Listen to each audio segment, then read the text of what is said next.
Hey guys, welcome to Dota Elementary. This time I'm gonna be looking at Somnus from LGD and how he wins mid.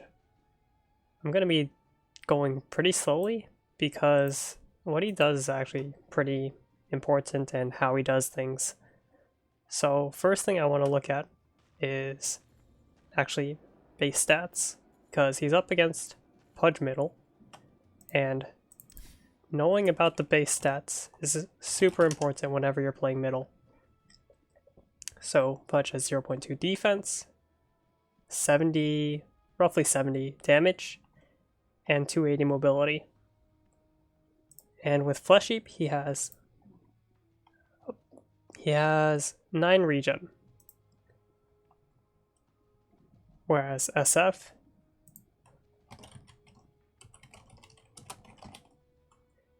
has 38 damage, 3.2 defense, and 305 mobility. What you can conclude from these base stats is that SF can kite and can tank creeps a little bit, but he's never getting a last hit at level 1 without using his skills. We also know that SF has a power spike at level 3 where he actually threatens Pudge, and Pudge doesn't actually get any stronger or provide any more kill threat against Somnus until he hits probably level 5 or 6, where he gets Dismember and Hook.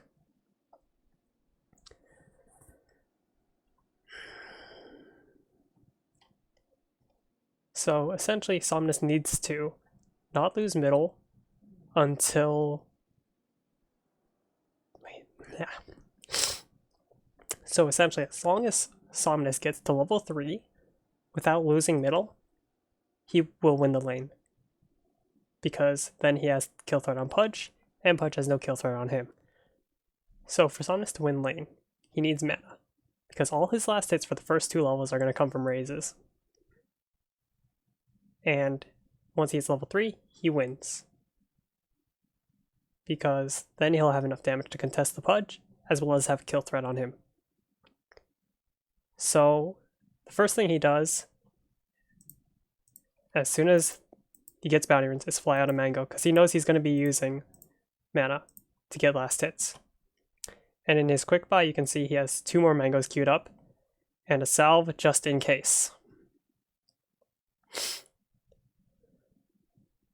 You'll see here where he always uses his raise to get the last hit plus harass on the Pudge, because that's the only way he'll have enough mana to be threatening in this lane.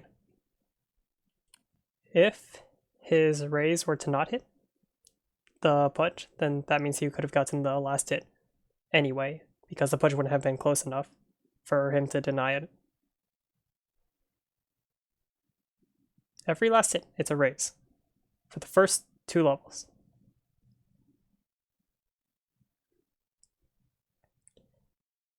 And see, now mid 1 is actually threatened because he's been hit by every raise that Somnus has put out.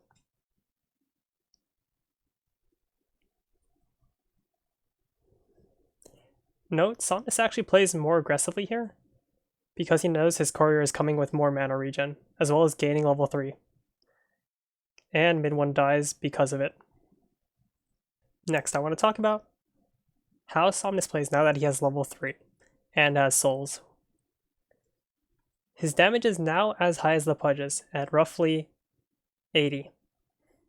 So now that Somnus has level 3, he also has souls and has enough attack damage where he can threaten Pudge and keep him at a low enough HP where 1 or 2, or a couple of raises will actually kill him.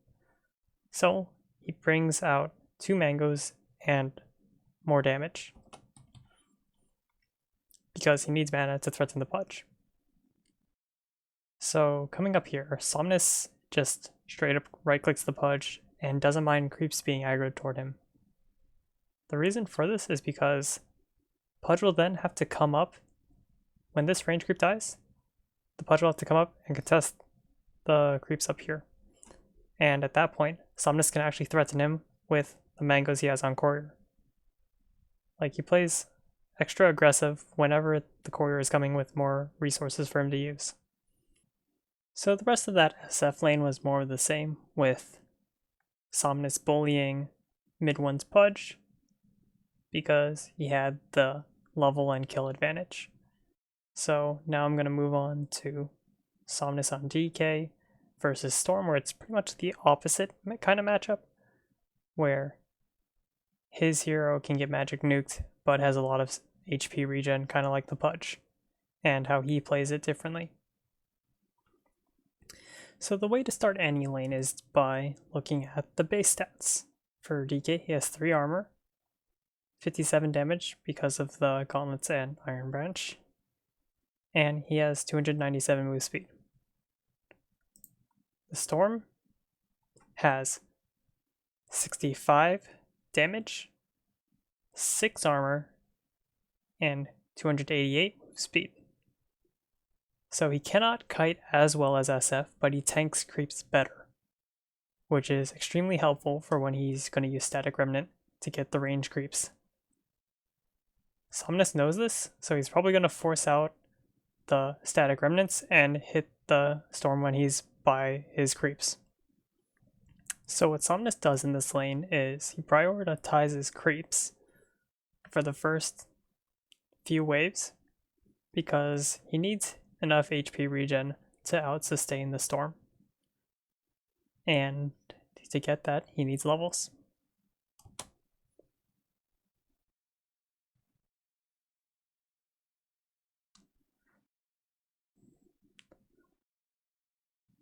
Like, Somnus doesn't go too crazy on denies. He could have walked down and tried to get this deny, but instead he just goes for these last hits. Like, he could have tried to deny the range creep. He could have tried getting like this deny as well. But his focus is on actually getting the CS rather than the denies, because he needs the levels to get his Dragon's Blood. Now that Somnus has level 3, after getting a few waves, where he's mainly focused on the last hitting, he now has 2 points in Dragon's Blood and is pretty much free to zone Koifa, because no matter how much damage Koifa puts out, Somnus will be at full HP because of his ridiculous armor and ridiculous health regen now. So at this point, from this point on, he pretty much plays really aggressively and just tries to beat up Koifa and force him into the jungle early. So Storm just got his bottle. DK is going double bracer to mitigate some of the magic damage from Koifa. And I expect that he will ask his support for a rune ward somewhere, so he can actually help secure runes to keep the bottle on Storm Spirit like very empty.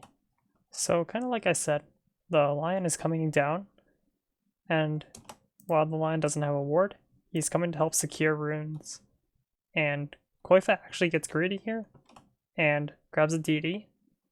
So the supports TP over, and they actually just are able to kill the Storm by just chain stunning him because he got greedy for the double damage rune because he needed the bottle. So his supports helped rune control because the enemy team had a bottle.